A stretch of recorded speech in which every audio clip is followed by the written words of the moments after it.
Hello friends, welcome to Day Trader Telugu and good evening. Sensex 486 points gain అయి 74,339 దగ్గర close అయితే Nifty 168 points gain అయి 22,570 దగ్గర close అయింది. వెరస్ బ్యాంక్ నిఫ్టీ 306 పాయింట్స్ గెయిన్ అయి 48,495 దగ్గర క్లోజ్ అయింది. ఫ్రెండ్స్, ఇవాల్టి మార్కెట్స్ ఒక price activity opening gap down and in fact ఆ గ్యాప్ డౌన్ నుంచి ఇంకా ఫర్దర్ గా ఫాల్ అయిన మార్కెట్ నిఫ్టీ అయితే exactly from 22,300 levels around more than 320 points దగ్గరగా ఆ లో లెవెల్స్ నుంచి ర్యాలీ అయింది.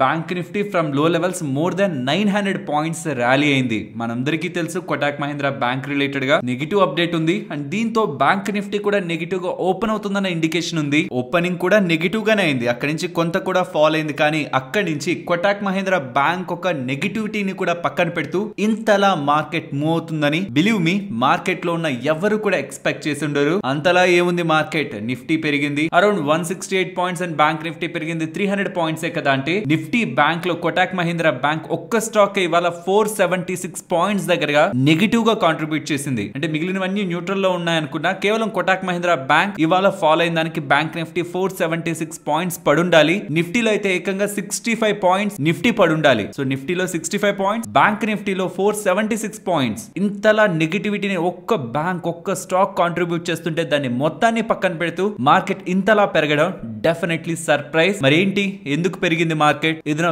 బిగ్ పాజిటివ్ అప్డేట్స్ ఏమైనా ఉన్నాయా? మార్కెట్ పెరగడానికి ఉండేది ఒకే ఒక్క కారణం. ఇవాళ పెరిగిన దానికైతే ఒకే ఒక్క కారణం, దాన్ని డిస్కస్ చేస్తాను. దానికి ముందు ఇవాళ మార్కెట్ పడుంటే మాట్లాడుకోవడానికి బోల్డ్ థింగ్స్ ఉన్నాయి. ఫ్రెండ్స్, నేను ఇలాంటివి ఎప్పుడు నేను మీకు చెప్తూనే ఉంటాను వీడియోస్ లో. బికాస్ పెరిగినప్పుడు ఏదో ఒక చిన్న పాయింట్ ని మనం పట్టుకొని ఇందుకు పెరిగిందని, పడినప్పుడు ఏదో ఒక చిన్న పాయింట్ పట్టుకొని పడిందని అనుకుంటే మన మైండ్స్ ఎప్పుడు ట్యూన్ అయిపోతూ ఉంటాయి. ఓకే, దీనికోసమే పడిందేమో మార్కెట్, ఓకే దీని కారణంగానే పెరిగిందేమో మార్కెట్ అని. కానీ కాదు, మార్కెట్ లో బయట కనిపించే డేటా పాయింట్స్ తో పాటు మార్కెట్ ఇంటర్నల్ గా ఉంటున్న పొజిషన్స్ కూడా మార్కెట్ నెక్స్ట్ ఏం జరగడానికి పాసిబిలిటీ ఉంటుందన్న అజంప్షన్స్ ని మార్కెట్ లో డిరైవ్ చేస్తుందన్న విషయాన్ని ప్రతి ఒక్కరూ అర్థం చేసుకోవాలి. ఇవాళ మార్కెట్ ఫాలో అయింటే ఇజ్రాయెల్ వాళ్ళు హెజ్బుల్లా రిలేటెడ్ గా, అదే ఇరాన్ వాళ్ళకి సంబంధించిన one of the access of resistance related గా సౌత్ లెబనాన్ లో ఆల్మోస్ట్ 40 సైట్స్ పైన దాడులు చేశారంటున్నారు. సో ఇజ్రాయెల్ వాళ్ళు ఇరాన్ కి సపోర్టెడ్ గా ఉంటున్న హెజ్బుల్లా వాళ్ళకి అగెన్స్ట్ గా దాడులు చేస్తుంటే మళ్ళీ హెజ్బుల్లా వాళ్ళు దాడులు చేస్తారేమో ఒక భయాలతో మార్కెట్ పడింది అని మనం ఇవాళ అనుకోండొచ్చా. అండ్ 2 సంవత్సరాల క్రితం నుంచి జరుగుతున్న ఇష్యూ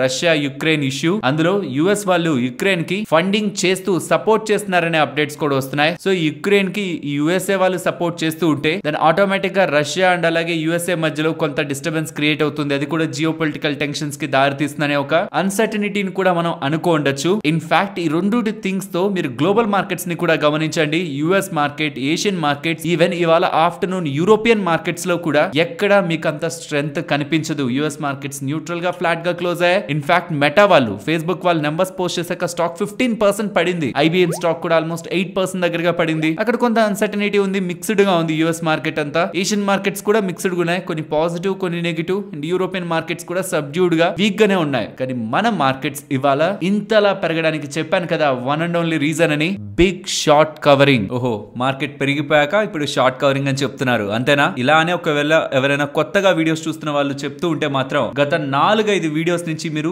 కాన్స్టెంట్ గా అబ్జర్వ్ చేస్తూ వస్తే ఎఫ్ఐఎస్ ఒక షార్ట్ 1,07,000 దగ్గరగా మనకున్నాయి, ఒక బిగ్ షార్ట్స్ ఉన్నాయి. కాబట్టి కమింగ్ డేస్ లో వాళ్ళ షార్ట్ కవరింగ్ కూడా మార్కెట్ ని అప్ సైడ్ కి తీసుకువెళ్ళడానికి పాసిబిలిటీ ఉంటుంది. కాబట్టి నేను రేంజ్ బౌండ్నెస్ ని చూడట్లేదు, అలాగే మార్కెట్ రిలేటెడ్ గా బేరిష్ గా కూడా చూడట్లేదని ఎఫ్ఐఎస్ ఒక షార్ట్స్ గురించి ప్రతి ఒక్క వీడియోలో డిస్కస్ చేస్తూనే వస్తున్నాను. అండ్ రీసెంట్ టైమ్స్ లో ఉంటున్న ఎంటైర్ ఫాల్ ని 50% ఫిబొనాచి రిట్రేస్మెంట్ కూడా క్రాస్ చేసి అబౌవ్ క్లోజ్ అవుతుండడం కూడా మార్కెట్ ఇక్కడ నుంచి ఫర్దర్ గా అప్ సైడ్ కే వెళ్తుందన్న బులిష్ వ్యూ ని కన్ఫర్మ్ చేస్తుందని ఈ 2 ఫ్యాక్టర్స్, ఈ 2 ఇంపార్టెంట్ లాజిక్స్ మనం డిస్కస్ చేసుకుంటూ వస్తున్నాం. నేను ఇక్కడ ప్రైమ్ గా అండర్లైన్ చేయాలనుకుంటున్నది ఫిబొనాచి రిట్రేస్మెంట్ డేటాని కాదు, ఎఫ్ఐఎస్ ఒక షార్ట్స్ ని. అవి చాలా చాలా ఇంపార్టెంట్. బికాస్ ఏప్రిల్ 10th అంటే ఈ పాయింట్ లో ఆల్మోస్ట్ 50,000 కాంట్రాక్ట్స్ దగ్గరగా పాజిటివ్ గా బిల్డ్ చేసుకున్న వాళ్ళు, ఇక్కడ నుంచి మార్కెట్ ఇంకా పైకి వెళ్తుంది అని 50,000 కాంట్రాక్ట్స్ దగ్గరగా వాళ్ళు పాజిటివ్ గా ఉంటున్న వాళ్ళు, తర్వాత గ్లోబల్ గా ఉంటున్న అన్సర్టనిటీతో వాళ్ళు పెద్ద మొత్తంలో షార్ట్స్ మార్కెట్ లో బిల్డ్ చేసుకుంటూ వస్తూ నిన్న కూడా షార్ట్స్ ని అమాంతం పెంచేశారు. ఆల్మోస్ట్ 1,07,000 కాంట్రాక్ట్స్ ప్రీవియస్ గా ఉండేవి, కానీ నిన్నటికి ఆల్మోస్ట్ 1,25,000 కాంట్రాక్ట్స్ కెళ్ళింది. అంటే ఫ్రమ్ ఏప్రిల్ 10th కి చూస్తే పాజిటివ్ 50 నుంచి నెగిటివ్ 1,25,000, అంటే సుమారుగా 1,75,000 కాంట్రాక్ట్స్ ఫ్రమ్ ఏప్రిల్ 10th నుంచి నెగిటివ్ గా బిల్డ్ చేసిన ఎఫ్ఐఎస్ ఇవాళ ఎక్స్పైరీ అవుతుండడం, మంత్లీ ఎక్స్పైరీ అవుతుండడం, ప్రాబబులీ ఇవాళ గ్యాప్ డౌన్ అయింది చూసారా, గ్యాప్ డౌన్ అయింది, కొంత ఫాల్ అయింది చూసారా, అక్కడ ప్రాఫిట్ బుకింగ్ చేసుకునే ప్రయత్నం, స్టార్ట్ చేసే ప్రయత్నం ఇవాళ మార్కెట్ ని వన్ డైరెక్షనల్ గా వితౌట్ లాజిక్ ఇంత దూరం తీసుకొచ్చింది. సరే, మరి ఇక్కడి నుంచి ఫర్దర్ గా మార్కెట్స్ ని మనం ఎలా అర్థం చేసుకోవాలి, దాని గురించి మాట్లాడుకుందాం. బికాస్ నేను చాలా టైం బ్యాక్ నుంచి నేను మీకు చెప్తూ వస్తున్నది అబౌట్ 22,250, నెక్స్ట్ మనం చూస్తున్న లెవెల్ 22,540 అని. సో ఈ లెవెల్స్ దగ్గరికి వచ్చాం కాబట్టి ఫర్దర్ గా మార్కెట్ రిలేటెడ్ గా మనం ఎటువంటి వ్యూ ని క్యారీ చేసుకోవాలి డిస్కస్ చేసుకునే ముందు ఇంపార్టెంట్ ఈవెంట్ గురించి ఇంకొకసారి గుర్తు చేయాలనుకుంటున్నాను. ఫ్రెండ్స్, ఎన్నిసార్లు చెప్తున్నప్పుడు చెప్తున్నదే చెప్తున్నారు, అది విసిగొస్తుందని మీరు అనుకుంటారు, కానీ ఫ్రైడే ఓవర్ నైట్ పొజిషన్స్ ని క్యారీ చేస్తుంటే మాత్రం మండే ఏం జరగకపోవచ్చేమో. నేను చెప్పింది మేబీ అంత వోల్టైల్ గా ఉండకుండా మార్కెట్ న్యూట్రల్ లో ఓపెన్ అవ్వచ్చు, స్ట్రాడిల్స్ ట్రాంగిల్స్ వేసిన వాళ్ళకి డబ్బులు రావచ్చేమో. But out of 10 times if నేను చెప్తున్నది 3 టైమ్స్ రైట్ అయినా, అలాంటి ఈవెంట్ ఉంటున్న డేస్ లో మీరు జస్ట్ ఎలా ఉంటుందో తెలుసుకోవడానికి ఉండడం కారణంగా బిగ్ మూవ్ వస్తే క్యాపిటల్ ఎరోడ్ అయిపోతుంది. స్ట్రాంగ్లీ సజెస్ట్ ఫ్రైడే మనకి పీసీ డేటా, యూఎస్ కి సంబంధించిన పర్సనల్ కన్సంప్షన్ ఇన్ఫ్లేషన్ డేటా వస్తుంది. ఫెడ్ వాళ్ళు ఎప్పటి నుంచో వెయిట్ చేస్తున్నది దానికోసమే. అండ్ నాకుంటున్న బులిష్ వ్యూ ని బ్రేక్ చేసే ఒక power or entire positive direction ని బ్రేక్ చేసి షిఫ్ట్ చేసి డౌన్ సైడ్ కి తీసుకెళ్గే మ్యాగ్నిట్యూడ్ ఉంటున్న ఈవెంట్ కాబట్టి Friday overnight positions carry చేయొద్దు బిగినర్స్ అండ్ రిస్క్ తీసుకుంటున్న వాళ్ళు. సో అదైతే జాగ్రత్తగా గుర్తుంచుకోండి. అండ్ దాంతో పాటు రేపటి రోజు మీరు ఇక్కడ నెట్ షార్ట్స్ ఎలా ఉన్నాయనేది కూడా ఒక్కసారి మన ఛానల్లో అబ్జర్వ్ చేయండి. 69% నుంచి ఎంత కవర్ అయ్యాయి, అట్లీస్ట్ ఒక 4%, 5% కవర్ అయిందా, 1-2%, 3% కే ఇవాళ ఇంత మూవ్ అయిందా? అలా కానీ జరుగుంటే అంటే తక్కువ పర్సెంటేజ్ కే ఇంత మూవ్ అయింటే దెన్ మార్కెట్ రిలేటెడ్ గా ఇంకా స్ట్రాంగ్ బులిష్ వ్యూ ని, ఆ పీసీఈ డేటా వచ్చే డే ఉందనుకున్నామా, అది మనం ఎలాగో ఏం చేయలేం, ఓవర్ నైట్ లో వస్తుంది. ఒకవేళ ఇది నెగిటివ్ ఉంటే నెక్స్ట్ డిస్కస్ చేద్దాం. బట్ ఆ ఈవెంట్ ఒక్కటి పక్కన పెడదాం, దాన్ని జీరోలో పెట్టుకుంటే మైండ్ లో ఈ ఒక్క డేటా పాయింట్ మనకి షార్ట్స్ ఎక్స్ట్రీమ్ గా ఉంటే మాత్రం మార్కెట్ లో ఫర్దర్ గా మనకి బులిష్నెస్ కన్ఫర్మేషన్ చాలా తక్కువ పర్సెంటేజ్ కి ఇంత మూవ్ అవుతుండడం మాత్రం మనం మార్కెట్ పరంగా పాజిటివ్ గా తీసుకోవచ్చు. And coming to market activity, recent times లో చెప్తున్నదే అబౌట్ 22,250, 22,540 ఇంపార్టెంట్ రెసిస్టెన్స్. మార్కెట్ ఆ లెవెల్ అబౌవ్ క్లోజ్ అయింది. అండ్ షార్ట్స్ కూడా ఇంకా సిగ్నిఫికెంట్ గానే సిస్టమ్ లో ఉన్నాయి కాబట్టి ఫర్దర్ గా నేను మార్కెట్ ని టువర్డ్స్ ఆల్ టైమ్ హైక్ అయితే ఎక్స్పెక్ట్ చేస్తున్నాను, టువర్డ్స్ 22,800. నేను మీకు ప్రీవియస్ గా కూడా చెప్పాను, ఎగ్జాక్ట్ గా 800 అంటే 800 కాదు, 22,770 ఆర్ 780 దగ్గర నుంచే రెసిస్టెన్స్ స్టార్ట్ అవుతుంది. 800 కూడా కాదు, 840 వరకు కూడా ఆల్మోస్ట్ ఈ మొత్తం జోన్ ని కూడా వదిలేయండి. బికాస్ అది కొత్త టెరిటరీ కదా, అంటే కొత్త లెవెల్స్ కదా. ఆల్ టైమ్ హైస్ దగ్గరికి వెళ్ళినప్పుడు అటు ఇటుగా ఒక 20 పాయింట్స్ పైకి వెళ్ళి మళ్ళీ సడన్ గా కూడా ఫాల్ అయిపోవచ్చు. బిగ్ కరెక్షన్స్ కూడా ఆల్ టైమ్ హైస్ దగ్గర నుంచి ప్రీవియస్ గా మనకు కనిపించాయి. ఒక్కసారి మీరు చార్ట్ ని కొంత జూమ్ అవుట్ చేస్తే ఆల్ టైమ్ హైస్ కి ప్రీవియస్ గా ప్రతిదీ ఆల్ టైమ్ హై దగ్గరకు వచ్చిన ప్రతిసారి ఎలా మనకి మార్కెట్స్ డౌన్ సైడ్ కరెక్ట్ అవుతూ మళ్ళీ టాప్ సైడ్ కి వచ్చాయి అనేది ఇక్కడ మీరు అబ్జర్వ్ చేయొచ్చు. సో ఆల్ టైమ్ హైస్ దగ్గరకు వస్తున్నప్పుడు మాత్రం బులిష్ గా పొజిషన్స్ తీసుకుంటున్న వాళ్ళు స్టాప్ లాసెస్ ని ఎంత దగ్గరికి వీలైతే అంత దగ్గరగా పెట్టుకొని ట్రైలింగ్ చేసుకోవడం అనేది చాలా important. And coming to investors, nothing bad, మనకి గుడ్ డేస్ కనిపిస్తూ ఉన్నాయి. స్మాల్ క్యాప్స్ ఇవాళ కూడా 0.8% పెరిగాయి. అండ్ ఏ స్టాక్స్ అయితే రీసెంట్ టైమ్స్ లో గుడ్ నెంబర్స్ ని స్ట్రాంగ్ గా చూపిస్తున్నాయో వాటిల్లో మీకు ఒక మంచి గ్రోత్ కనిపిస్తూ ఉంది. కాబట్టి టూ మచ్ ఎక్స్ట్రీమ్ వాల్యుయేషన్స్ కూడా మార్కెట్ వెళ్ళిపోయినట్లయితే చూడొద్దు. బట్ నిన్నటి వీడియోలో చెప్పాను అండ్ చాలా వీడియోస్ బ్యాక్ నుంచి చెప్తున్నాను, ఎలక్షన్స్ టైమ్స్ లో మాత్రం ప్రిపేర్డ్ గా ఉండండి. ఒక మైనర్ కరెక్షన్ కోసం ఆల్మోస్ట్ ఒక 4-5% డిప్ కోసం అయితే రెడీగా ఉండండి. ఆ టైంలో మీకు సోషల్ మీడియాలో ఎక్కడైనా ఇంకింతే మార్కెట్ చాలా పతనం అయిపోతుందనే ఒక మాటల్ని పక్కన పెట్టి ఏవైనా స్టాక్స్ కొనాలి, యాడ్ చేసుకోవాలనుకుంటేనే వాచ్ లిస్ట్ లో పెట్టుకొని ఎలక్షన్ అయిపోయిన mostly 1 week and before 1 week, అంటే ఎలక్షన్ రిజల్ట్స్ June 4th అనుకుంటే దానికి ముందు ఒక 1 వీక్ నుంచి దానికి తర్వాత 1 వీక్ వరకు ఇన్ బిట్వీన్ ఈ 2 వీక్స్ అంతా కూడా మార్కెట్ లో ఏదో ఒక పాయింట్ లో మనకు ఒక డిప్ వచ్చే ఆస్కారం ఉంది. కాబట్టి మీరు ఏదైనా మంచి స్టాక్స్ లో ఇన్వెస్ట్మెంట్ చేద్దాం అనుకోని రీసెంట్ టైమ్స్ లో అది మీకు చిక్కట్లేదు, వెళ్ళిపోయింది, చాలా బాగా పెరిగిపోయిందంటే ఆ స్టాక్స్ ని వాచ్ లిస్ట్ లో పెట్టుకొని యాడ్ చేసుకోవడానికి అది ఒక ఆపర్చునిటీ అన్న విషయాన్ని ఇన్వెస్టర్స్ గుర్తుంచుకోవాలి. And in the short term నేను మార్కెట్ ని టువర్డ్స్ 22,800 బులిష్ గా అయితే ఎక్స్పెక్ట్ చేస్తున్నాను. లాజిక్ రీసెంట్ టైమ్స్ లో ఉంటున్న ఎంటైర్ ఫాల్ కూడా నెగేట్ అవుతూ లేదు, మార్కెట్ బులిష్ గానే ఉందని 50% అబోవ్ మార్కెట్ క్లోజ్ అవుతుండడం, Fibonacci retracement above and FIs ఒక షార్ట్స్ కూడా సిగ్నిఫికెంట్ గానే ప్రెసెంట్ మార్కెట్ లో బిల్డ్ అయ్యాయి. కాబట్టి ఇక్కడ నుంచి ఫర్దర్ గా డౌన్ సైడ్ కంటే అప్ సైడ్ కి మీన్స్ ఫర్దర్ గా షార్ట్స్ బిల్డ్ అవడం కంటే షార్ట్ కవరింగ్ కే పాసిబిలిటీ ఉంటుంది. కాబట్టి 2 ఫ్యాక్టర్స్ ని కంబైన్ చేస్తే ఫర్దర్ గా మార్కెట్ అప్ సైడ్ కి వెళ్తుంది టువర్డ్స్ 22,800 అనేది పర్సనల్ గా నా ఒపీనియన్. ఫ్రెండ్స్, ఇలా మార్కెట్ లో ఉంటున్న ఎంటైర్ డేటాను అనాలిసిస్ చేస్తూ ఇలా వీడియోని మీ ముందుకు తీసుకొని రావడానికి మేమన్ మా టీమ్ మెంబర్స్ పెట్టిన ఎఫర్ట్స్ మీకు వాల్యుబుల్ గా అనిపిస్తూ ఉంటే మన వీడియోని తప్పకుండా లైక్ చేయండి. ఫ్రెండ్స్, మార్కెట్ లో ఉన్న న్యూస్ అప్డేట్స్ మాట్లాడుకునే ముందు ఆల్రెడీ నిన్న డిస్కస్ చేసుకున్న చూస్తున్నవే negative update Kotak Mahindra bank పరంగా ఏముంది, పాజిటివ్ గా యాక్సిస్ బ్యాంక్ పరంగా ఏముంది, వీళ్ళ రిజల్ట్స్ వచ్చాయి, మంచి రిజల్ట్స్ ఉన్నాయని మాట్లాడుకున్నాం. అండ్ కోటాక్ మహీంద్రా బ్యాంక్ పరంగా ఆర్బీఐ వాళ్ళు తీసుకున్న డెసిషన్ గురించి మాట్లాడుకున్నాం. వీటి గురించి కొంత బ్రీఫ్ గా మాట్లాడుకుని న్యూస్ అప్డేట్స్ కి వెళ్దాం. Because Kotak Mahindra bank opening 10% and తర్వాత పడడం పెరగడం ఇలా ఓవరాల్ గా కూడా అరౌండ్ 10 to 11% దగ్గరగా నెగిటివ్ గా ఇవాళ క్లోజ్ అయింది. ఇక్కడ ఒకవేళ నాకు స్టాక్స్ ఉంటే నేను ఏం చేస్తాను, ఫర్దర్ గా కొంటానా, ఐ మీన్ యావరేజ్ చేస్తానా ఆర్ ఎగ్జిట్ అవుతానా, ఏం డిసిషన్ తీసుకుంటాను అన్న దాని రిలేటెడ్ గా నా ఓన్ ఒపీనియన్ ని షేర్ చేస్తున్నాను. ఇది ఎటువంటి రికమెండేషన్ కాదు బై ఆర్ సెల్ చేయమని, నా ఓన్ ఒపీనియన్. లాస్ట్ 5 years మీరు నేను టెక్నికల్ గా క్యాండిల్ స్టిక్స్ అవి కూడా చూపించట్లేదు, జస్ట్ గూగుల్లోకి వచ్చి లాస్ట్ 5 years లో మీరు గమనిస్తే ఫ్రమ్ ఆల్మోస్ట్ 18 December 2020 నుంచి కూడా కోటాక్ మహీంద్రా బ్యాంక్ సుమారుగా అదే లెవెల్స్ దగ్గర ఉందంటే సుమారుగా లాస్ట్ 4 years నుంచి కూడా పాజిటివ్ రిటర్న్స్ ఇవ్వడం బదులు నెగిటివ్ గా స్టాక్ ప్రైస్ మూవ్ అయింది. మీరు ఇంకే ఇతర బ్యాంక్ నైనా తీసుకోండి, మెజారిటీ ఆఫ్ బ్యాంక్స్ మోస్ట్లీ అవి పాజిటివ్ గానే ఉంటాయి, including most of the private sector banks and public sector banks అయితే ఇంకా చెప్పాల్సిన నీడ్ లేదు. సో లాస్ట్ 5 years నుంచి స్టాక్ ఓవర్ గా పెరిగిపోలేదు. దానికి ఫండమెంటల్స్ కూడా కారణం అండ్ బిజినెస్ స్ట్రక్చర్ కూడా కొంత కారణం, కొంత వీక్నెస్ ఉంది. But one of the top private bank అన్న విషయాన్ని కూడా మనం గుర్తుంచుకోవాలి. But at the same point 2020 March నుంచి మీరు యాన్యువల్ రెవెన్యూస్ లో ప్రెసెంట్ ఉంటున్న ట్రైలింగ్ రెవెన్యూస్ లో మీరు గ్రోత్ ని గమనించవచ్చు. ఈవెన్ నెట్ ప్రాఫిట్స్ లో కూడా ఆ టైమ్స్ లో ఉంటున్న నెట్ ప్రాఫిట్స్, ఇప్పుడు వస్తున్న నెట్ ప్రాఫిట్స్ ఎంతలా గ్రో అనేది కూడా మీరు గమనించవచ్చు. బట్ స్టాక్ ప్రైస్ ఇంకా నెగిటివ్ రిటర్న్స్ ని డెలివర్ చేసింది. నేను ఇక్కడ ఇది వాల్యూడ్ గా ఉంది, ఇక్కడ అందరూ దీంట్లో ఇన్వెస్ట్మెంట్ చేసేయాలని కాదు నేను చెప్పాలనుకుంటుంది. ఓవర్ వాల్యూడ్ లోకి వెళ్ళిపోలేదు. దాని 5 years average price turning valuations కంటే కోటాక్ మహీంద్రా బ్యాంక్ బిలో ఉంది. బట్ దానికి రీజన్స్ కూడా ఉన్నాయి. బిజినెస్ పరంగా ఇతర బ్యాంక్స్ తో పోలిస్తే గొప్పగా పర్ఫార్మ్ చేయకపోతుండడం, బట్ ఎక్స్పెన్సివ్ గా లేదు, టూ మచ్ యూఫోరియాతో పెరిగి ఇప్పుడు కరెక్ట్ అవ్వట్లేదు అన్న విషయాన్ని ఇన్వెస్టర్స్ అండర్లైన్ చేయాలి.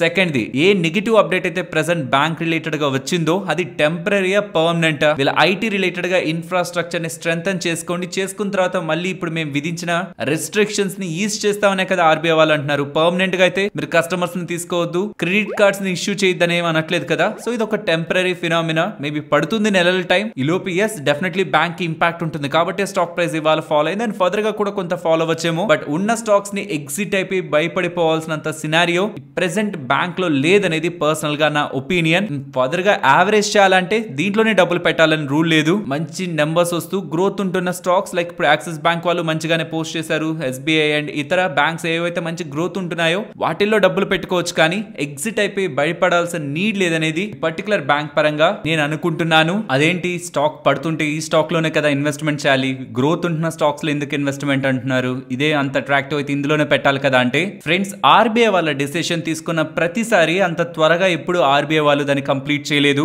గతంలో ఆర్బీఐ వాళ్ళు ఎప్పుడు ఎలాంటి యాక్షన్ తీసుకుంటున్నా మినిమం 15 months పాటు, అంటే 1 సంవత్సరం 3 నెలల పాటు కూడా ఆ డెసిషన్ ని వాళ్ళు లిఫ్ట్ చేయకుండా ఉన్నారు. అండ్ ఆర్బీఐ ఆ డెసిషన్ ఎప్పుడైనా రెప్యూటెడ్ బ్యాంక్స్ మీద తీసుకుంది అనుకోండి, ఎగ్జాంపుల్ హెచ్డిఎఫ్సి బ్యాంక్ మీద తీసుకుంది ప్రీవియస్ గా, అప్పుడు హెచ్డిఎఫ్సి బ్యాంక్ ఒక వాల్యుయేషన్స్ కూడా డీరేట్ అవుతున్నాయి. ప్రీవియస్ గా హెచ్డిఎఫ్సి బ్యాంక్ ఒక valuations before RBI credit cards related గా డెసిషన్ తీసుకోకముందు, నెగిటివ్ ఇంపాక్ట్ తీసుకోకముందు 3.5 times ప్రైస్ టు బుక్ లో ట్రేడ్ అయ్యేది. దాని తర్వాత డీరేట్ అయి 2.8 times కి వచ్చింది. సుమారుగా ఒక 20% దగ్గరగా డీరేటింగ్ కనిపిస్తుంది. అలాంటి డీరేటింగే డ్యూ టు ఆర్బీఐ వాళ్ళు తీసుకుంటున్న స్టెప్స్ కారణంగా కోటాక్ మహీంద్రా బ్యాంక్ వాల్యుయేషన్స్ లో కూడా కనిపిస్తే స్టాక్ రిలేటెడ్ గా అండర్ పర్ఫార్మెన్స్ మనకు సర్టెన్ టైం వరకు కూడా ఎవాల్వ్ అవ్వచ్చు. ఇన్ బిట్వీన్ ఏదైనా మేనేజ్మెంట్ స్ట్రాంగ్ స్టెప్స్ తీసుకొని వాళ్ళ డిజిటల్ లెండింగ్ ఆర్ ఈ ఇన్ఫ్రాస్ట్రక్చర్, ఐటీ ఇన్ఫ్రాస్ట్రక్చర్ రిలేటెడ్ గా అన్ని ప్లాట్ఫామ్స్ లోనూ స్ట్రెంథన్ చేసుకుంటే మేబీ ఆర్బీఐ వాళ్ళు త్వరగా వీళ్ళకి అప్రూవల్ ఇస్తే దెన్ స్టాక్ రిలేటెడ్ గా గుడ్ గ్రోత్ ఉండొచ్చు. కానీ ఎల్స్ పాస్ట్ హిస్టారికల్ డేటాని బట్టి అయితే చాలా టైం పడుతుంది రివైవల్ కి. అండ్ వీళ్ళు బ్రాంచెస్ ఆల్మోస్ట్ 350 దగ్గరగా మాత్రమే ఉంటాయి. వీళ్ళు ఎక్కువగా డిజిటల్ లెండింగ్ పైన, డిజిటల్ బ్యాంకింగ్ పైన ఎక్కువగా ఫోకస్ చేస్తూ ఉంటారు. అలాంటి బ్యాంకే స్ట్రాంగ్ డిజిటల్ నెట్వర్క్ ని మెయింటైన్ చేయట్లేదని ఆర్బీఐ వాళ్ళు ఆగ్రహించే ఈ స్టెప్ తీసుకుంటున్నట్లున్నారు. అండ్ ఆర్బీఐ వాళ్ళ టోన్ మాత్రం స్ట్రాంగ్ నెగిటివ్ గానే ఉంది. కాబట్టి ఫర్దర్ ఇన్వెస్ట్మెంట్స్ యావరేజ్ ఇందులో కాకుండా ఇతర బ్యాంక్స్ లో చేసుకోవడం అండ్ ఈ పర్టికులర్ స్టాక్ పరంగా వెయిట్ అండ్ వాచ్ చేయడం బెటర్. అండ్ యాక్సిస్ బ్యాంక్ నిన్నటి వీడియోలోనూ చెప్పాను, నెంబర్స్ వచ్చాయి, బాగున్నాయి. వీళ్ళ అసెట్ క్వాలిటీ కానీ నెట్ ఇంట్రెస్ట్ మార్జిన్స్ పర్టికులర్ గా ఇన్ఫాక్ట్ ఈ క్వార్టర్ లో డ్రాప్ అవుతాయి అనుకున్నారు, కానీ అది ఇంకా పెరుగుతూ ఉండడం. అసెట్ క్వాలిటీ ఆల్మోస్ట్ 34 quarters ఒక లోలో వస్తుండడం. అండ్ మీరు గమనించారో లేదో ROA and ROE last 9 years లో మనకి ఎప్పుడు ఆ నెంబర్స్ కనిపించుండవు. ROA almost 2% and ROE almost 20% last 9 years best గా వీళ్ళు నమోదు చేస్తుండడం. ఓవరాల్ నెంబర్స్ యాక్సిస్ బ్యాంక్ బాగున్నాయి కాబట్టి స్టాక్ ఇవాళ 6% పెరిగింది. ఈ నెంబర్స్ ని షార్ట్ గా నిన్నటి వీడియోలో కూడా మనం డిస్కస్ చేసుకున్నాం. నెక్స్ట్ వోడాఫోన్ ఐడియా గురించి మాట్లాడుకోవాలి. ఇవాళ స్టాక్ ఒక లో ప్రైస్ చూడండి, 11 rupee 90 paise, high 14 rupee 40 paise. ఎంత చేంజ్ ఉంది ఇది, బికాస్ ఇవాళ వీళ్ళ ఎఫ్పిఓ రీసెంట్ టైమ్స్ లో ఓపెన్ అయింది కదా, 10 rupees lower price, 11 rupees higher price, in between వీళ్ళు బ్యాండ్ పెడుతూ తీసుకొచ్చారు కదా 18,000 crore ఎఫ్పిఓ. ఆ స్టాక్స్ ఇవాళ మార్కెట్ లో లిస్ట్ అయ్యాయి. లిస్ట్ అవుతూ ఉండడం, కొన్ని టెక్నికల్ గ్లిచెస్ అండ్ కొన్ని ఫ్రీ ట్రేడ్స్ జరుగుతుండడం. ఆల్మోస్ట్ 80 crore షేర్స్ పైగానే స్టార్టింగ్ టైమ్స్ లోనే ట్రేడ్ అయినట్టున్నాయి. సో ఈ గందరగోళంలో ఇవాళ స్టాక్ లో అండ్ హై మీకు ఏవైతే చూపిస్తుందో అది మోస్ట్లీ కొంత ఇన్కరెక్ట్ గా ఉంటుంది. అండ్ ఎఫ్పిఓలో ఎవరైతే పార్టిసిపేట్ చేసిన ఇన్వెస్టర్స్ ఉన్నారో మోస్ట్లీ రీటైల్ కేటగిరీకి అది అలాట్ అయి ఉంటుంది. వాళ్ళకి డెఫినెట్లీ మంచి ప్రాఫిట్స్ ఇప్పుడు ఉంటాయి. ఇక్కడ నుంచి వోడాఫోన్ ఐడియా ఎలా గ్రో అవుతుంది అనేది మనం ఇంట్రెస్టింగ్ గా గమనించాలి. పర్సనలీ నా బిలీఫ్ అయితే ఇక్కడ ఉండదు, అదే ఇదర్ అప్ సైడ్ కైనా స్ట్రాంగ్ గా వెళ్తుంది, లేదా డౌన్ సైడ్ కైనా అలానే స్ట్రాంగ్ గా వెళ్తుంది అని. కుమార్ మంగళం బిర్లా గారు మాత్రం ఇది వోడాఫోన్ ఐడియాకి ఇంకొక సెకండ్ ఫ్రెష్ లైఫ్ అని, 2.5 డికేడ్స్ నుంచి వీళ్ళు మార్కెట్ లో ఈ టెలికమ్యూనికేషన్ మార్కెట్ లో ఉన్నారని యాజ్ అన్ ఐడియా. తర్వాత వోడాఫోన్ ఐడియాగా ఇప్పుడు ఈ ఎఫ్పిఓ సక్సెస్ అవుతూ ఉండడం వీళ్ళకి ఒక ఫ్రెష్ లైఫ్ దొరుకుతున్నట్టు అనేలా పాజిటివ్ కామెంట్స్ అయితే చేశారు. ఫ్రెండ్స్, మార్కెట్ లో రెండే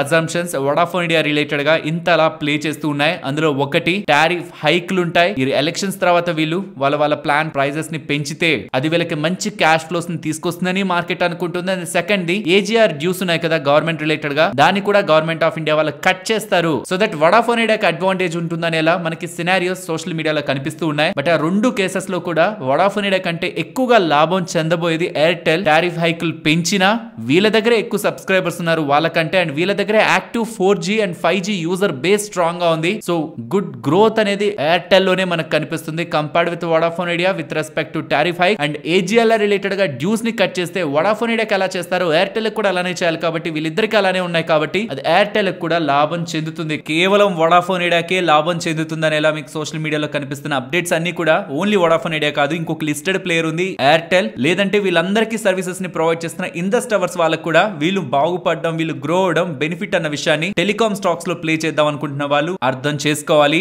ఫ్రెండ్స్, ఇలా న్యూస్ అప్డేట్స్ ని అనాలిసిస్ చేస్తూ మీ ముందుకి కంటెంట్ తీసుకురావడానికి మేం పెడుతున్న ఎఫర్ట్స్ మీకు వాల్యుబుల్ గా అనిపిస్తూ ఉంటే మన వీడియోని తప్పకుండా లైక్ చేయండి. అండ్ ఫ్రెండ్స్, రీసెంట్ టైమ్స్ లో సెబీ వాళ్ళు తీసుకొచ్చిన కొత్త రూల్స్ కారణంగా మ్యూచువల్ ఫండ్స్ లో ఇన్వెస్ట్మెంట్ చేస్తున్న వాళ్ళకి ఇబ్బందులు ఎదురవుతున్నాయని, వాళ్ళు చేస్తున్న ఎస్ఐపిస్ బౌన్స్ అవుతున్నాయని, వాళ్ళు చేయాలనుకుంటున్న రెగ్యులర్ మ్యూచువల్ ఫండ్ ఇన్వెస్ట్మెంట్స్ కి రీసెంట్ గా తీసుకొచ్చిన చేంజెస్ ఇబ్బందులు కలిగిస్తున్నాయనేలా ఆంఫీ వాళ్ళు, ఈ మ్యూచువల్ ఫండ్స్ ఒక రెగ్యులేటర్, ఎంటైర్ మార్కెట్ ఒక రెగ్యులేటర్ అయిన సెబీ వాళ్ళని అప్రోచ్ అవుతున్నారని అప్డేట్స్ అయితే కనిపిస్తూ ఉన్నాయి. ప్రీవియస్ గా తీసుకొచ్చిన కొత్త రూల్స్ ని కొంత ఈజ్ చేస్తూ ఇన్వెస్టర్స్ కి కొంత వెసులుబాటుని కనిపించాలనేలా సెబీ వాళ్ళని ఆంఫీ వాళ్ళు రిక్వెస్ట్ చేస్తున్నట్లయితే డేటా కనిపిస్తుంది. ఏంటి ఆ కొత్త రూల్స్, అసలు మనకి అది వర్తిస్తున్నాయా లేదా, మీరు ఆల్రెడీ ఇన్వెస్ట్మెంట్ చేస్తుంటే మీరు ఇబ్బందులు ఎదుర్కొంటున్నారా లేదా, అది విత్ రెస్పెక్ట్ టు ఆంఫీ వాళ్ళ ద్వారానే నేను మీకు అప్డేట్ చేస్తాను. ఇది ఆంఫీ వాళ్ళు రిలీజ్ చేస్తున్న అఫీషియల్ డాక్యుమెంట్. వాళ్ళు చెప్తున్నది ఫ్రమ్ April 1st నుంచి మీ పాన్ కార్డ్, మీ నేమ్, మీ అడ్రస్ అండ్ మీ మొబైల్ నెంబర్, మీ ఈమెయిల్ ఐడి మొత్తం కూడా KRAs దగ్గర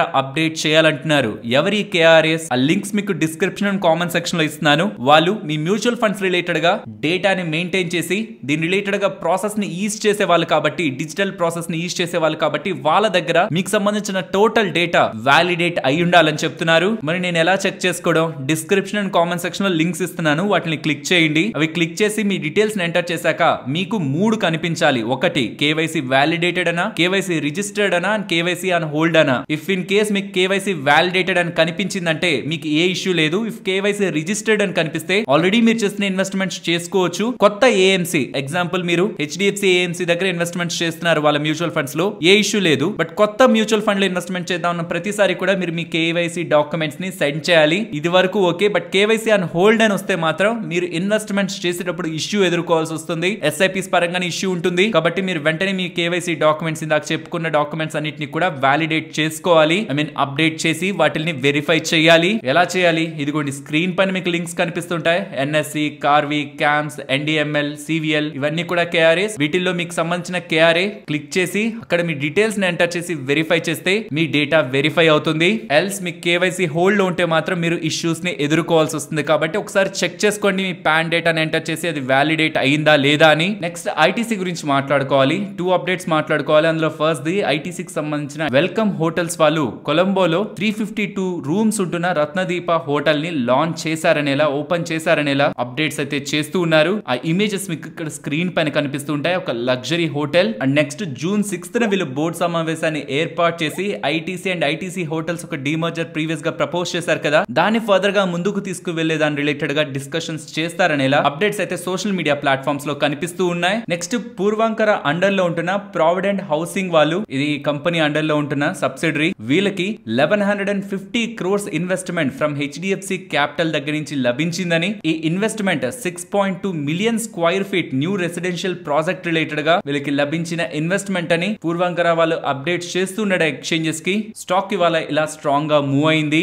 నెక్స్ట్ ఐనాక్స్ విండ్ గురించి మాట్లాడుకోవాలి. వీళ్ళు 3:1 లో బోనస్ ని ఇష్యూ చేశారు అండ్ ఈవెన్ స్వాప్ రేషియో కూడా INOX wind and INOX wind energy related గా 6:32:10 ఈ స్వాప్ రేషియోను కూడా వీళ్ళు డిసైడ్ చేయడం జరిగింది. సో ఇన్ సింపుల్ టర్మ్స్ ఎవరెవరి దగ్గర అయితే 1 షేర్ ఉంటుందో వాళ్ళకి 3 న్యూ షేర్స్ వీళ్ళు ఇష్యూ చేస్తారని చెప్తున్నారు. అంటే టోటల్ గా ఒకవేళ మన దగ్గర ఒక 100 షేర్స్ ఉంటే దానికి అడిషనల్ గా 300 షేర్స్ వస్తాయి. టోటల్ గా 400 షేర్స్ మనకు వస్తున్నట్టు, కానీ దానికి తగ్గట్టే స్టాక్ ప్రైస్ కూడా రెడ్యూస్ అయి తగ్గుతుందన్న విషయాన్ని కూడా మనం గుర్తుంచుకోవాలి. అండ్ స్టాక్ లాస్ట్ 12 months లో 500% కి పైగా పెరిగింది. నెక్స్ట్ స్విగ్గీ వాళ్ళు ఐపీఓ గా రానున్నట్లయితే అప్డేట్స్ అయితే కనిపిస్తున్నాయి. నియర్లీ 10,400 crore ఐపీఓ తో వాళ్ళు మార్కెట్ లోకి రానున్నారు. ఆల్రెడీ జొమాటో వచ్చింది, మార్కెట్ లో హిట్ అయింది. బట్ జొమాటోతో కంపేర్ చేస్తే స్విగ్గీ రీసెంట్ టైమ్స్ లో కొంత మార్కెట్ షేర్ ని, ఆర్డర్ వాల్యూని కానీ టోటల్ బిజినెస్ మెట్రిక్స్ పరంగా కొంత లూజ్ అవుతున్నట్టు, కొంత వీక్ అవుతున్నట్లయితే కనిపిస్తుంది. మరి చూడాలి. ఇప్పటి వరకు నేను సోషల్ మీడియా వెబ్సైట్స్ లో కనిపిస్తున్న డేటాని మాత్రమే కంపేర్ చేస్తున్నాను. వీళ్ళు అఫీషియల్ గా అప్డేట్ చేస్తే వీళ్ళ ఆర్హెచ్పి ఆ డేటాని మనం ఫర్దర్ గా కంపేర్ చేద్దాం. కంపేర్ విత్ జొమాటో, స్విగ్గీ ఎలా ఉందని, వీళ్ళు ఏ వాల్యుయేషన్స్ లో వస్తున్నారని. సుమారు 10,400 crore లో ఆఫర్ ఫర్ సేల్ ప్రీవియస్ గా ఉంటున్న ఇన్వెస్టర్స్ 6,664 crore దగ్గరగా వాళ్ళ షేర్స్ ని సెల్ చేస్తారని and fresh issue nearly 3,750 crore కంపెనీకి వెళ్తుందనేలా అప్డేట్స్ అయితే కనిపిస్తున్నాయి. నెక్స్ట్ మీరు ఐసిఐసిఐ బ్యాంక్ కస్టమర్ అయితే మీకు ఒకవేళ క్రెడిట్ కార్డ్ ఉంటే మీ క్రెడిట్ కార్డ్ బ్లాక్ అవడానికి ఛాన్సెస్ ఉన్నాయి. ఒకవేళ మీ క్రెడిట్ కార్డ్ ఈ రోజు జరిగిన టెక్నికల్ గ్లిచ్ లో భాగంగా ఎవరికైనా కనిపించుంటే, అదేంటి మన క్రెడిట్ కార్డ్ ఇంకెవరికో కనిపించడం ఏంటి, వీళ్ళ ఐ మొబైల్ ప్లాట్ఫామ్ ఉంది కదా, వీళ్ళ మొబైల్ యాప్ ఉంటుంది కదా, అందులో మనకు సంబంధించిన క్రెడిట్ కార్డ్స్ కనిపిస్తూ ఉంటాయి. But due to technical glitch ఇతరులకు సంబంధించిన 17,000 క్రెడిట్ కార్డ్స్ దగ్గరగా టోటల్ డీటెయిల్స్, జస్ట్ నెంబర్ కాదు మొత్తం అన్ని డీటెయిల్స్ ఇంక్లూడింగ్ సివివి కనిపించిందని యూజర్స్ అందరూ కూడా ట్విట్టర్ వేదికగా ఐసిఐసిఐ వాళ్ళని ట్యాగ్ చేస్తూ రిపోర్ట్స్ చేస్తూ ఉండడం, అప్డేట్స్ చేస్తూ ఉండడం, ఐసిఐసిఐ వాళ్ళు ఇది గ్రహించి 17,000 డేటా దగ్గరగా న్యూ క్రెడిట్ కార్డ్స్ దగ్గరగా ఇలా లూప్ హోల్స్ కి గురయ్యాయి. ఇది అందరికీ కూడా కనిపించాయి. దాని కారణంగా ఏ కార్డ్స్ అయితే అలా కనిపించాయో, బికాస్ కనిపించిన కార్డ్ డేటాని స్టోర్ చేసుకొని స్క్రీన్ షాట్స్ తీసుకొని వేరే దగ్గర ఆర్డర్స్ కూడా పెట్టుకోవచ్చు కాబట్టి మొత్తం కార్డ్స్ ని బ్లాక్ చేసి కొత్త క్రెడిట్ కార్డ్స్ ని ఇష్యూ చేయబోతున్నట్లు వీళ్ళు ఐసిఐసిఐ వాళ్ళు అప్డేట్స్ అయితే చేస్తున్నారు. పర్సనల్ గా నాకైతే అలాంటిది ఏం జరగలేదు. నాకైతే కొత్త కార్డ్స్ ఏం కనిపించలేదు అండ్ నా కార్డ్ అయితే వర్కింగ్ లో ఉంది. బట్ మీకు అలా ఏమైనా కనిపించిందా అండ్ మీ కార్డ్ వర్కింగ్ లో ఉందా లేదా అనేది ఒకసారి చెక్ చేసుకోండి. నెక్స్ట్ హ్యాపీయెస్ట్ మైండ్స్ గురించి మాట్లాడుకోవాలి. వీళ్ళు ప్యూర్ సాఫ్ట్వేర్ టెక్నాలజీస్ వాళ్ళని అక్వైర్ చేశారంటున్నారు with the money of 779 crore. ఈ ప్యూర్ సాఫ్ట్వేర్ కంపెనీ అనేది product based digital engineering services company and even వీళ్ళు బ్యాంకింగ్ అండ్ ఫైనాన్షియల్ కంపెనీస్ కూడా సేవలను అందిస్తూ ఉంటారు. నెక్స్ట్ ఈ ఓటీటీ ప్లాట్ఫామ్స్ లో ఉంటున్న competition from Netflix, Amazon prime నుంచి జియో సినిమా వాళ్ళు కొంత అడ్వాంటేజ్ ని పొందడానికి కొత్త సబ్స్క్రిప్షన్ ప్లాన్స్ అయితే రిలీజ్ చేస్తూ ఉన్నారు. 29 rupees per month single device plan ని and 89 rupees per month 4 devices plan ని, ప్రీమియం ప్లాన్స్ ని వీళ్ళు అనౌన్స్ చేస్తున్నారు. And already IPL and selected entertainment content ఎలాగో వీళ్ళ దాంట్లో ఫ్రీగా వాచ్ చేయొచ్చు విత్ యాడ్. బట్ ఈ ప్రీమియం ప్లాన్స్ తో అదర్ ప్రీమియం కంటెంట్స్ ని కూడా చూడొచ్చు. ఎలాగో ఇది ఓపెన్ చేస్తూ ఉంటారు డైలీ. అలాగే సబ్స్క్రిప్షన్ తీసుకుందామని తీసుకోవడం స్టార్ట్ చేస్తే దీని రిలేటెడ్ గా వీళ్ళకి జనరేట్ అవుతున్న బిజినెస్ రిలయన్స్ ఇండస్ట్రీస్ ఒక నెంబర్స్, జియో నెంబర్స్ ని, లిస్టెడ్ స్పేస్ లో ఉంటున్న జియో ఫైనాన్స్ కాదు రిలయన్స్ లో ఉంటున్న జియో బిజినెస్ ని ఎన్హాన్స్ చేస్తుంది. నెక్స్ట్ హిటాచి ఎనర్జీ గురించి మాట్లాడుకోవాలి. ఫైనాన్షియల్ ప్లాట్ఫామ్స్ రిలేటెడ్ గాను అండ్ ఈవెన్ న్యూస్ ఆర్టికల్స్ లో కూడా సిఇఓ గారు చేస్తున్న కొన్ని స్టేట్మెంట్స్ హైలైట్ అవుతున్నాయి. వాళ్ళు ఇండియాలో వాళ్ళ బిజినెస్ ని, వాళ్ళ లోకల్ ఆపరేషన్స్ ని పెంచుకోవాలని ప్రయత్నిస్తున్నారని. బికాస్ ఈ రెన్యూవబుల్ ఎనర్జీ జనరేషన్ రిలేటెడ్ గా ఇండియాలో హ్యూజ్ డిమాండ్ ఉంది అండ్ హ్యూజ్ స్కేల్ చేసుకునే ఆపర్చునిటీ ఉంది కాబట్టి జ్యూరిక్ బేస్డ్ కంపెనీ అయిన ఈ హిటాచి ఎనర్జీ వాళ్ళు ఇక్కడ ఫర్దర్ గా వాళ్ళ బిజినెస్ ని స్కేల్ చేసుకోవడం కోసం లైక్ ఈ ట్రాన్స్ఫార్మర్స్ కానివ్వండి and large scale power transmitter and రానున్న టైంలో కూడా ఈ రెన్యూవబుల్ ఎనర్జీ రిలేటెడ్ గా వీళ్ళకి హ్యూజ్ డిమాండ్ కనిపిస్తూ ఉంది కాబట్టి ఇండియాలో ఫర్దర్ గా వాళ్ళ బిజినెస్ ని పెంచుకోవాలని చూస్తున్నట్టు అండ్ పర్టికులర్ గా ఇండియాలో పూణే అండ్ హైదరాబాద్ లో వీళ్ళ బిజినెస్ ఆపరేషన్స్ ని పెంచాలని ప్లాన్ చేస్తున్నట్లు అండ్ ఇండియాలో ఉంటున్న పవర్ డిమాండ్ రిలేటెడ్ గా వాటి ఆపర్చునిటీస్ రిలేటెడ్ గా కూడా స్టేట్మెంట్స్ చేస్తుండడం ఇవాళ స్టాక్ రిలేటెడ్ గా ఉంటున్న ఈ బజ్ కి మెయిన్ రీజన్.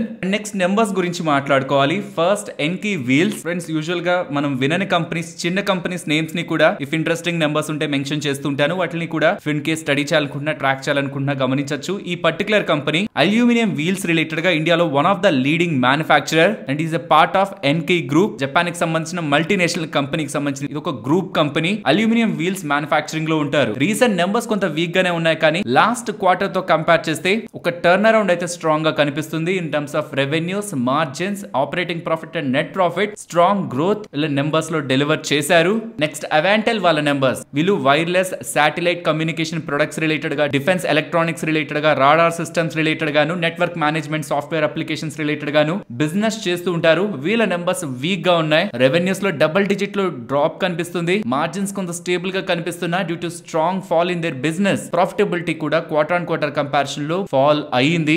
మార్జిన్స్ పెరగడం కారణంగా ఈసారి ప్రాఫిట్ స్టెబిలైజ్ అవుతున్న ఇయర్ ఆన్ ఇయర్ లో, కానీ ఓవరాల్ బిజినెస్ లో అయితే స్లో డౌన్ ఉంది. అండ్ ఈవెన్ వీళ్ళు ఎన్ఎస్సి లోకి వచ్చి లిస్ట్ అవ్వడానికి కూడా ఎన్ఎస్సి దగ్గర అప్లికేషన్ పెడుతున్నట్లు అప్డేట్ చేస్తున్నారు. యాక్చువల్లీ ఆ update positive, but numbers week గా ఉంటుండడం ఆ పాజిటివ్ అప్డేట్ మార్కెట్ లో అప్లై అవ్వలేదు. నెక్స్ట్ నెస్లే వాళ్ళ నెంబర్స్ గురించి మాట్లాడుకోవాలి. వీళ్ళ నెంబర్స్ బాగున్నాయి. రెవెన్యూ డబుల్ డిజిట్ లో గ్రో అయింది. మార్జిన్ స్టేబుల్ గా ఉన్నాయి. ఇన్ఫాక్ట్ బెటర్ గా ఉన్నాయి. మార్కెట్ ఎస్టిమేట్స్ కంటే బెటర్ గా ఉన్నాయి. నెట్ ప్రాఫిటబిలిటీ కూడా స్ట్రాంగ్ గా పోస్ట్ చేశారు. స్టాక్ ఇవాళ పెరిగింది, కానీ మార్కెట్ లో ఉంటున్న కన్సర్న్స్ అంతా రీసెంట్ టైమ్స్ లో వీళ్ళ Cerelac and baby products related గా గ్లోబల్ గా వస్తున్న ఆర్టికల్స్, పర్టికులర్ గా దాంట్లో షుగర్ ఎక్కువగా కలుపుతున్నారు. పర్టికులర్ గా ఇండియా, బంగ్లాదేశ్, పాకిస్తాన్ ఈ దేశాలు ఎక్కువగా కలుపుతున్నారని ఇలా వీళ్ళ మీద ఆరోపణలు ఉన్నాయి. అండ్ ఇండియన్ గవర్నమెంట్ వాళ్ళు కూడా దీనిపై విచారణ చేస్తున్నారని అప్డేట్స్ ఉన్నాయి. కాబట్టి ఇందులో ఏదైనా నెగిటివిటీ వస్తే కమింగ్ క్వార్టర్ నెంబర్స్ ఇంపాక్ట్ అవుతాయేమో. But as of now present వీళ్ళు పోస్ట్ చేస్తున్న నెంబర్స్ అయితే బెటర్ గా ఉన్నాయి. నెక్స్ట్ ఇండస్ఇండ్ బ్యాంక్ నెంబర్స్ గురించి మాట్లాడుకోవాలి. నెంబర్స్ ని పోస్ట్ చేశారు and 16.5 rupee per share dividend ని కూడా ప్రకటించారు. వీళ్ళ loans, deposits, Kasa,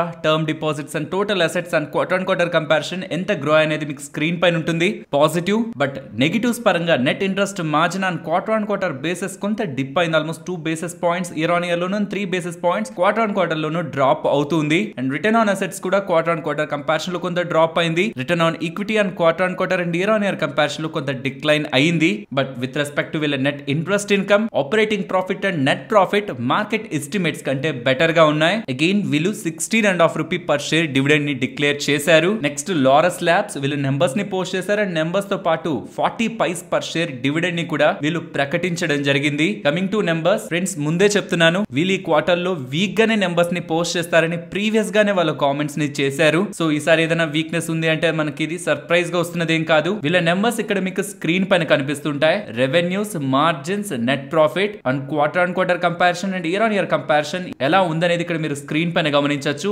quarter comparison good growth కనిపిస్తుంది. ఆన్ ఇయర్ కంపారిజన్ డిక్లైన్ మనకి కనిపిస్తుంది. ఎంటైర్ FY24 అంతా వీళ్ళకి కొంత ఇబ్బందిగానే గడిచిందని, దానికి ప్రధాన కారణం ARV ప్రొడక్ట్ ప్రైజెస్ వాటిపై ఉంటున్న ప్రెషర్ అండ్ ఆపరేషనల్ ఎక్స్పెన్సెస్ కూడా కొత్త ప్రాజెక్ట్స్ పై అండ్ గ్రోత్ ప్రాజెక్ట్స్ పై వీళ్ళు ఎక్కువ ఖర్చు పెడుతుండడం కూడా ప్రాఫిటబిలిటీని ఇంపాక్ట్ చేసిందని. అండ్ Q4 లో 69 crores దగ్గరగా కేవలం R&D మీద స్పెండ్ చేస్తూ, విత్ రెస్పెక్ట్ టు రెవెన్యూస్ 4.8% దగ్గరగా రెవెన్యూస్ మీద స్పెండ్ చేస్తూ ఉండడం కూడా వీళ్ళ నెంబర్స్ లో ఇంపాక్ట్ కి రీజన్ అని ఎలా వీళ్ళు అప్డేట్స్ చేస్తున్నారు compared with last year. Segment wide performance కూడా ఇక్కడ మీకు స్క్రీన్ పైన ఉంటుంది. And quarter on quarter comparison most of the segments అన్ని కూడా స్ట్రాంగ్ గా పర్ఫార్మ్ చేస్తాయి, బయో సెగ్మెంట్ తప్పించి. ఫైనలీ వీళ్ళ నెంబర్స్ ఎక్సెప్షనల్లీ స్ట్రాంగ్ గాను లేవు, అలా అని వర్స్ట్ గానే లేవు. బికాస్ ఇలా వర్స్ట్ గా వీక్ గా ఉంటాయని ఎలా ప్రీవియస్ గానే వాళ్ళు కామెంట్స్ చేశారు. కాబట్టి ఆఫ్టర్ ఈ నెంబర్స్ స్టాక్ ఏం పెద్దగా నెగిటివ్ గా రియాక్ట్ అవ్వలేదు. అండ్ నెక్స్ట్ అవుట్లుక్, వీళ్ళు కమింగ్ టైమ్స్ లో FY25 లో వీళ్ళ మార్జిన్ ని ఇంప్రూవ్ చేసుకుంటారంటున్నారు. దాని కారణంగా స్ట్రాంగ్ గా ప్రాఫిటబుల్ అవుతారని, API పోర్ట్ఫోలియో రిలేటెడ్ గా ఉంటున్న ఇష్యూస్ ని సార్ట్ అవుట్ చేసుకుంటూ,